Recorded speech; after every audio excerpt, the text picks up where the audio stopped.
All right, well, good evening, folks. It's the Bulletinman joining you on this Wednesday night. It is November 2nd, 2011, and we appreciate you stopping by the website or actually looking at this video off the bourbonbystander.com site.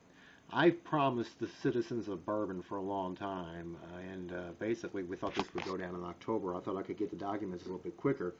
But I promised you guys for a long time that there would be big changes coming to Bourbon. And if this doesn't make big change come to Bourbon, I don't know what's going to, because this is change you can certainly believe in, my friends. This is government gone wild.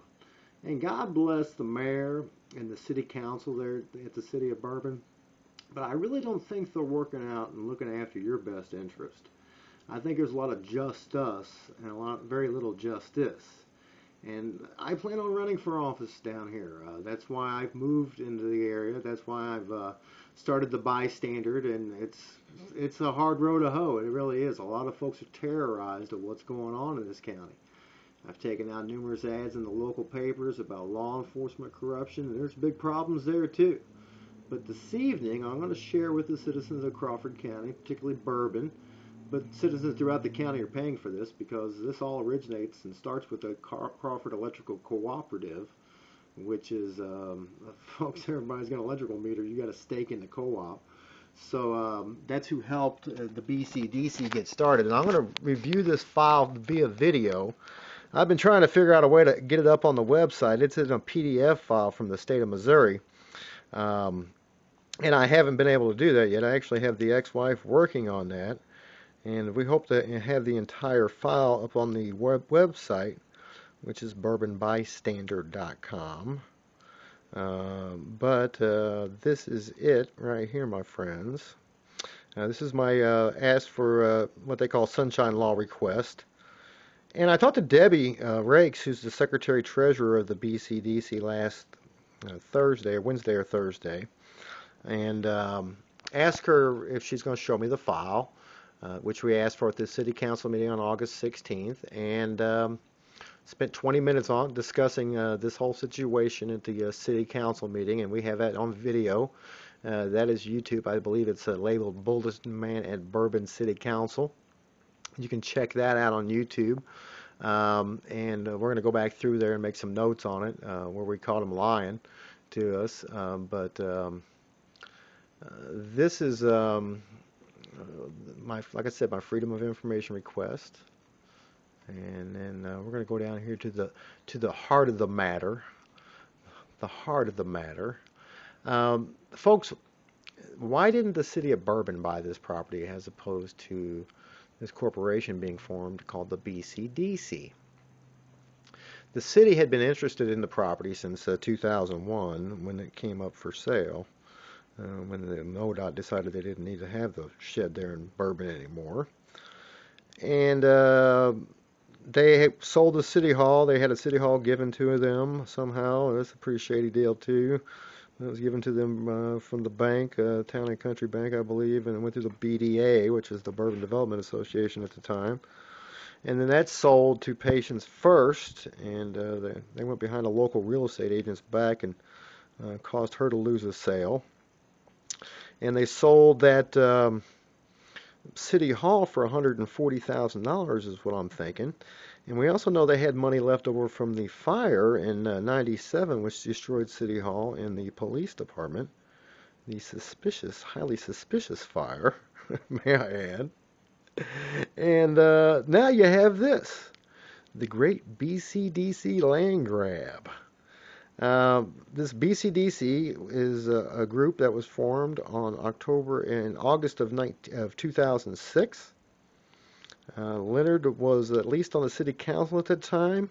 If he wasn't the mayor, the mayor at the time, and his name escapes me for right now, had cancer, and he was mayor. Leonard was what they call mayor pro tem, who would have taken over. And Leonard has since been elected 2 times, and I understand he's done some good things for the city of Bourbon. That he's a good guy, and but I believe this is a very unethical deal.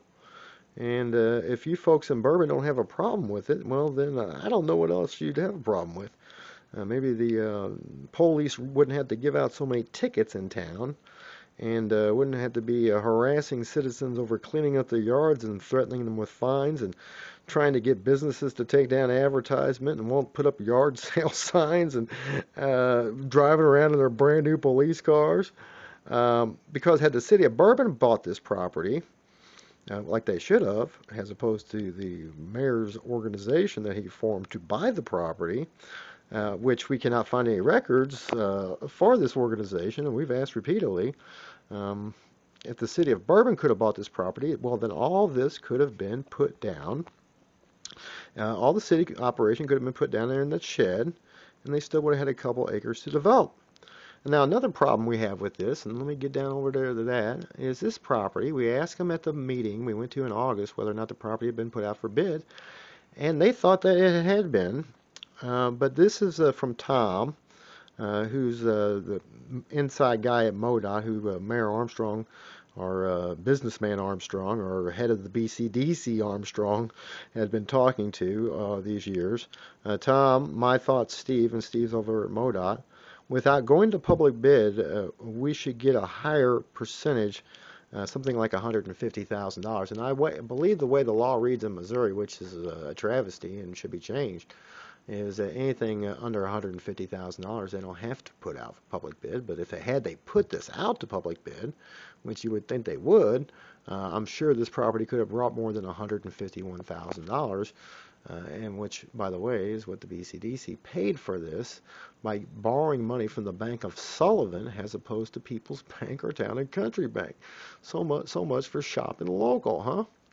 Well, that's the video. I wanted to keep this a little shorter. I've made this is my fourth attempt at this evening. They usually ramble on about 10 minutes, and I know the longer they get, the less you pay attention. So, but folks, if you don't have a problem with this, then I don't know what else you would have a problem with.